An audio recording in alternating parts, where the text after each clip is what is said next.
আসসালামু আলাইকুম। আপনারা কেমন আছেন? আশা করছি ভালোই আছেন। আমরাও ভালো আছি আল্লাহর রহমতে। তো দেখেন, আমার ছাদ বাগানের এই ছোট্ট একটা টবে কত সুন্দর ফুল ফুটেছে। পর্তুলিকা ফুল এটা অবশ্য। এই সাদা, গোলাপি, হলুদ এরকম খুব সুন্দর হয়েছে, আল্লাহর রহমত। যাই হোক, এখন আমি রান্নায় চলে যাই। আজ আমি রান্না করব মোয়া মাছ আলু দিয়ে, আলু এবং টমেটো দিয়ে।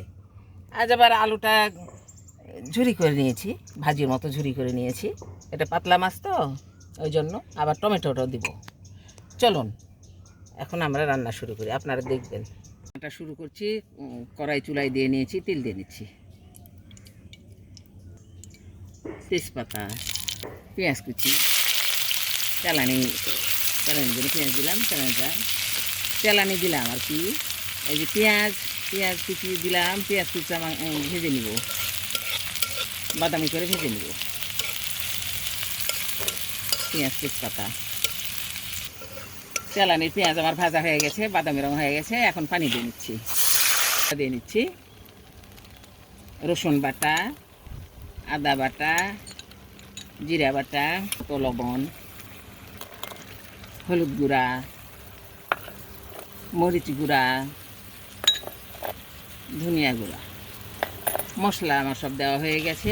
এখন আমি মশলাটাকে কষিয়ে নিব। মশলাটা আমার হয়ে গেছে, মাছ দিয়ে নিচ্ছি। মাছটা এই মশলার মধ্যে কষিয়ে নিব কিছুক্ষণ, যতই ছোটো মাছ হোক কষিয়ে নিব। মাছগুলা কষিয়ে নিলাম, এখন তুলে রেখে দিব।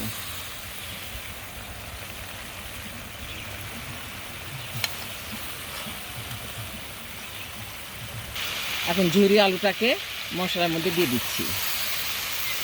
এখন আলু ঝুরিটাকেও মশলার মধ্যে কষিয়ে নিব।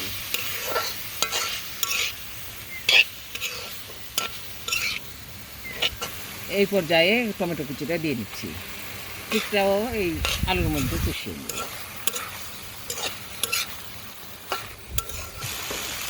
টমেটো আলু আমার কষানো হয়ে গেছে, ঝোল দিয়ে নিচ্ছি। তরকারিতে পরিমাণ মতো ঝোল দিয়ে নিলাম। এখন ঢেকে দিয়ে রান্না করব। তরকারি বলক এসেছে, এখন আমি তুলে রাখা মাছটা দিয়ে দিচ্ছি। মরিচে দিয়ে নিচ্ছি, চেরা মরিচ, এতে এক্সট্রা ফ্লেভার আসবে এবং স্বাদও যুক্ত হবে। হয়ে গেল, এখন আমি ঢেকে দিচ্ছি। আমাকে আরও কিছুক্ষণ রান্না করতে হবে। তরকারিটা আমার হয়ে গেছে, একটু ঝোল রাখলাম। আলুর তরকারি তো কমে যাবে, একটু ঝোলও, বেশি ঝোলও না, ভাসানো ঝোলও না, সামান্য, যাকে রসি বলা হয়। নামিয়ে নিব। এই যে মোয়া মাছের তরকারিটা আমার হয়ে গেল, আমি একটা বাটিতে নিয়েছি আপনাদের দেখানোর জন্য। তো আপনাদের যদি এই রেসিপিটা ভালো লেগে থাকে, আপনারা এভাবে রান্না করে খাবেন, ভালো লাগবে, দেখেন সত্যি ভালো লাগবে। তো আপনারা সবাই ভালো থাকবেন, সুস্থ থাকবেন। আল্লাহ হাফিজ।